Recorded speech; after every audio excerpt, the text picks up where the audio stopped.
Hello সবাইকে, সুজি ব্লগসের সবাইকে স্বাগত। আজকে বানাবো ভেজ ফ্রাইড রাইস। ভিডিওটা ভালো লাগলে অবশ্যই একটু লাইক করে দিয়ে যেও। একটু কমেন্ট করে জানিও তোমাদের মতামত। চ্যানেলে নতুন হলে অবশ্যই কিন্তু সাবস্ক্রাইব করে দিও। প্রথমেই দেখো চালটাকে আমি কিছুক্ষণের জন্য ভিজিয়ে রাখলাম। এবার প্রথমে যেগুলো লাগবে ভেজিটেবলস হিসেবে সেগুলোকে কেটে নিয়েছি। আমি এখানে ইউজ করছি গাজর কুচি, বিনস কুচি, পনির, ক্যাপসিকাম কুচি, সোয়াবিন, ভুট্টা। তোমরা এখানে আরো অন্য কিছু অ্যাড করতে পারো। কড়াইতে তেল গরম বসিয়ে প্রথমে সোয়াবিন আর পনিরটাকে অল্প ভেজে কিন্তু তুলে নিতে হবে। খুব বেশি ভাজা ভাজা করার এখানে আমার মনে হয় না প্রয়োজন আছে। এরপর সাদা তেল আর ঘিটা কিন্তু গরম করে নিতে হবে। এখানে তোমরা সাদা তেল আর অল্প ঘি দুটোরই কিন্তু এখানে ইউজ করবে।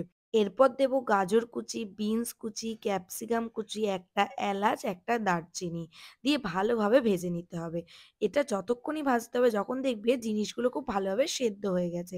সেদ্ধ হয়ে যাওয়ার পর যখন দেখবে একটু জিনিসটা ভাজা ভাজা হয়ে এসেছে, তখনই তার মধ্যে অ্যাড করো ভেজে রাখা সোয়াবিন আর পনির, যেটা আমরা আগে থেকেই ভেজে তুলে রেখেছিলাম।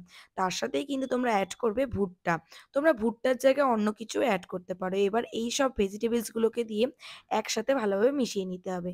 মিশিয়ে নিয়ে এবার আগে থেকে যে সিদ্ধ করে রেখেছিলাম চালটা, সেটা কিন্তু দিয়ে দিতে হবে। আর এখানে বলে রাখি, চালটা সিদ্ধর সময় অবশ্যই কিন্তু একটা তেজপাতা দিয়ে সিদ্ধ করো। তাহলে কিন্তু একটু স্বাদটা অন্যরকমই হয় আর টেস্টটাও অন্যরকম হবে। এরপর একে একে স্বাদ মতো নুন, চিনি দিয়ে সবকিছুর সাথে ভালোভাবে মিশিয়ে নিতে হবে। ও হ্যাঁ, গোলমরিচটাও কিন্তু তোমরা এখানে অ্যাড করো। দেখো সবকিছুর সঙ্গে যখন ভালোভাবে মিশে যাবে না, পুরো একটা অন্যরকম স্বাদই চলে আসবে। তোমরা যদি এটা বাড়িতে বানাও আমাকে কিন্তু অবশ্যই জানিও।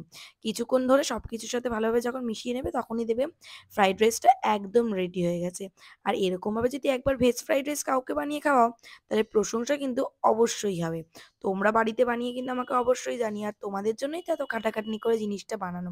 আমার তো বেশ ভালোই লেগেছে। আর এটা খেতে সত্যি অন্য কিছু আর প্রয়োজন হবে না। শুধুই এটা খাওয়া যাবে। তোমরা এইভাবে খেয়েছো নাকি আমাকে কিন্তু জানিও। আজকের মতো বাই। দেখা হবে নতুন কোনো ভিডিওতে। ততক্ষণ ভালো থেকো, সুস্থ থেকো। নতুন একটা ভিডিও নিয়ে আমি আবার আসবো। আজকের মতো বাই।